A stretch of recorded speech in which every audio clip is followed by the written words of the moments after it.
You can't keep snakes in your backyard and expect them to bite your neighbors. Eventually, those snakes are going to turn on whoever has them in the backyard. These words of wisdom by former US Secretary of State, Mrs. Clinton, sum up Pakistan's Taliban dilemma. Since its inception, Pakistan has nurtured terrorism as its state-sponsored policy against its neighbors. To fulfill its myopic and reckless objectives, Pakistan cut a deal with the devil and is now paying for it literally with its blood. Today, Pakistan is home to 126 undesignated terrorists and 27 undesignated terrorist entities. In total, there are 81 proscribed terrorist outfits, of which 45 are currently active in Pakistan. By all means, it's fair to say Pakistan is the motherland of terrorism. The word Taliban conjures up images of barren Afghan valleys, illiterate brutes waving guns, and men shouting Islamic slogans. But in reality, the foundation of the Taliban was laid in the lavish rooms of the White House and GHQ Rawalpindi by sophisticated gentlemen. The Taliban is the result of Pakistan's strategic depth doctrine supplemented by US dollars. Pakistani military generals formulated the doctrine of strategic depth to counter any future invasion from India. This policy was formulated to somehow balance the geographical disadvantage Pakistan has in terms of its width. As in a war scenario, Indian forces could easily reach Pakistan's major civil and military centers. To counter it, they formulated this strategic depth policy, whereby they attempted to turn Afghanistan into their backyard. This would give Pakistan additional depth to counter any future assault by Indian forces. To further their objective of attaining strategic depth in Afghanistan, the Pakistani deep state started promoting radical elements against the Afghan government. Through the notoriously porous Pakistan-Afghanistan border, Pakistan's Inter-Services Intelligence, ISI, supported these extremist elements with money, training, and weaponry. ISI not only provided logistical support, but even nurtured them ideologically by propagating Wahhabi ideology. Through constant efforts, ISI created radical extremist groups within Afghanistan near the border regions. They were known as the Afghan Mujahideen. This was done to create instability within Afghanistan through its proxies to control the country as a political pawn. Pakistan also gained US support to use these militants during the Soviet invasion of Afghanistan. These militant groups, recruited and trained by ISI and equipped with US weapons, resulted in the formation of the Taliban. All of these factors combined made them a force to reckon with, and as devised, they wreaked havoc on Soviet forces. Afghanistan became a bleeding wound for the Soviet Union. Finally, in 1989, Soviet Premier Mikhail Gorbachev announced the withdrawal of Soviet troops. After the fall of the Soviet Union, the US dropped Afghanistan like a hot potato. This created a vacuum, which was filled by the ISI, which consolidated its grip over militant factions and the Taliban. These militants were later sent to Kashmir by the ISI to fuel militancy. Pakistan's ISI continued its assistance to the Taliban even after 9/11, despite promising support to the US during its war on terror. Pakistan double-crossed the US and provided safe haven to Taliban fighters fleeing from Afghanistan. Pakistan provided them with medical assistance, weapons, and training out of dollars given by the US as aid to fight terrorism.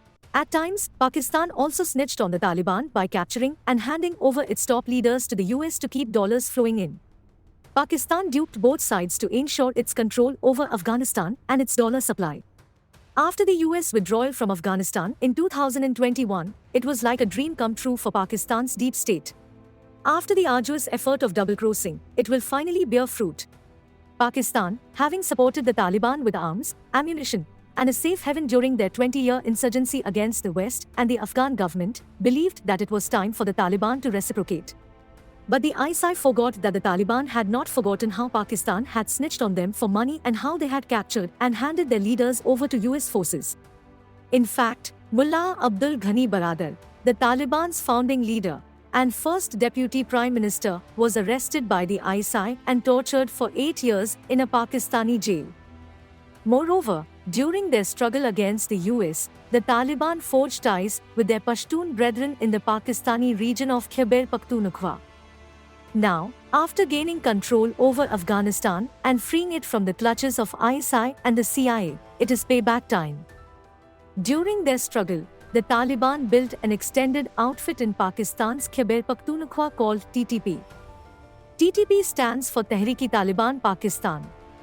So, when Pakistan crossed over to the Taliban was silently forging ties and creating an anti-Pakistan militant faction.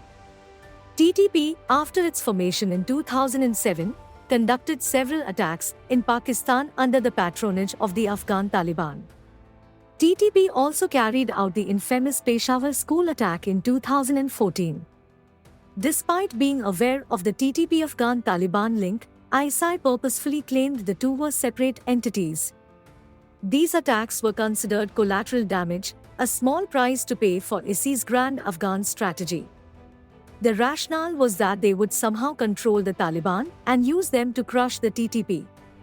But, ultimately, this entire policy failed miserably. The ethnic and ideological bond between the TTP and the Afghan Taliban was far stronger than Pakistan assumed it to be. Coordination between the TTP and the Afghan Taliban came as a shock to Pakistani policymakers. They never imagined, even in their wildest dreams, that decades of their efforts and investments would end in such a dreadful way. There is no one else to blame but themselves. Even General Bajwa acknowledged that the TTP and the Afghan Taliban were two sides of the same coin. Since the fall of Kabul on 15 August 2021, Pakistan has seen a 51% rise in terrorist attacks. In this year alone, Pakistan witnessed 376 terror attacks, which resulted in a total of 973 fatalities. Interestingly, border regions like Khyber Pakhtunkhwa experienced an exponential rise in violence, with fatalities rising by 108%. The TTP is currently bleeding Pakistani forces, and the Afghan Taliban refuses to cooperate with the Pakistani army. In fact, the Afghan Taliban warned Pakistan of dire consequences if it dared conduct strikes on the TTP in Afghanistan. Recently, the TTP announced its parallel government in Pakistan.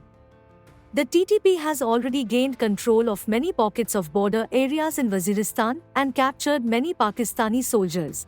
The primary objective of TTP is to replicate the Afghan Taliban, overthrow the present government of Pakistan, and establish its laws. This TTP has complete backing from the Afghan Taliban. Pakistan is reaping today what it sowed in Afghanistan. The delusion of Pakistan's policymakers about riding two horses at a time is what brought Pakistan into such conditions. On one hand, the West blames Pakistan for the Afghanistan debacle, while on the other, the Afghan Taliban and TTP are running amok. Nonetheless, one gets what one asks for, as one can't fool everyone every time. Unfortunately, there is no hope for Pakistan in the near future. The year 2023 is going to be even more catastrophic, with political instability, bankrupt economic conditions, and a rising insurgency in Pakistan.